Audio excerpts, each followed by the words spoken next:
নির্বাচনে দায়িত্ব পালনের প্রশিক্ষণ পেয়েছেন পুলিশের ৪৮,০০০ সদস্য।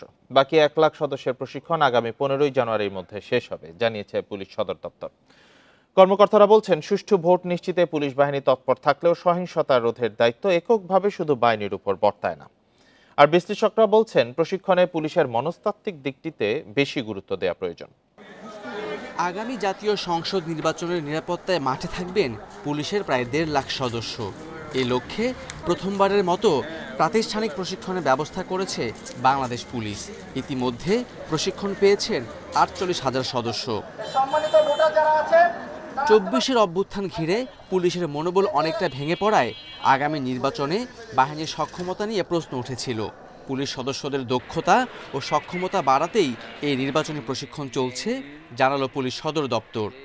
পুলিশ সদস্যদের তো নিরাপত্তা প্রশিক্ষণ সবসময়ের মধ্যে থাকে, কিন্তু এইবার আলাদা করে হচ্ছে গিয়ে নির্বাচনকে সামনে রেখে, যেহেতু একটা জনগণের মধ্যে একটা অনেক আকাঙ্ক্ষিত নির্বাচন, তো এই জিনিসটাকে মাথায় রেখে তারপর হচ্ছে গিয়ে প্রশিক্ষণে আসলে কোনো বিকল্প নেই।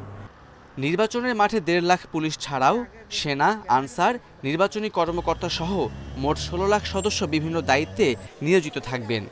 তাই নির্বাচন ভালো বা খারাপ হওয়া শুধুমাত্র পুলিশ বাহিনীর উপর নির্ভর করবে না, বলেন কর্মকর্তা। আমরা ডেটা বিশ্লেষণ করে দেখছি ৯%-এর বেশি রেসপন্সিবিলিটি আমাদের না, কারণ ১৬ লক্ষ লোক ডিপ্লয় থাকে, সেখানে মাত্র ১,৪৮,০০০ পুলিশ সদস্য সেখানে কাজ করে। তো ১,৪৮,০০০-কে যদি আপনি পুরো নির্বাচনী দায়ভার দিয়ে দেন, তাহলে জিনিসটা হচ্ছে কি আমার মনে হয় না এটা ঠিক হবে। ভোটের পরিবেশ সুষ্ঠু রাখতে আইন শৃঙ্খলা বাহিনীর পাশাপাশি রাজনৈতিক দলগুলোকেও সহিংসতা পরিহারের আহ্বান বিশ্লেষকদের। পাশাপাশি পুলিশ সদস্যরা যাতে রাজনৈতিক দলের প্রতি আনুগত্য না দেখিয়ে পেশাদারি আচরণ করে, সেই পরামর্শ তাদের।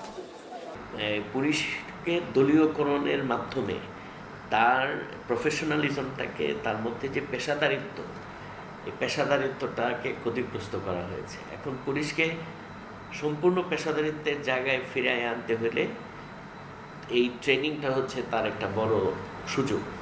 পুলিশের প্রশিক্ষণের ওপর ট্রেনিং অফ ট্রেনার্স কোর্স অনুষ্ঠিত হয় ৩১ আগস্ট থেকে ২ সেপ্টেম্বর, আর সদস্যদের মূল প্রশিক্ষণ কার্যক্রম শুরু হয় ৭ সেপ্টেম্বর।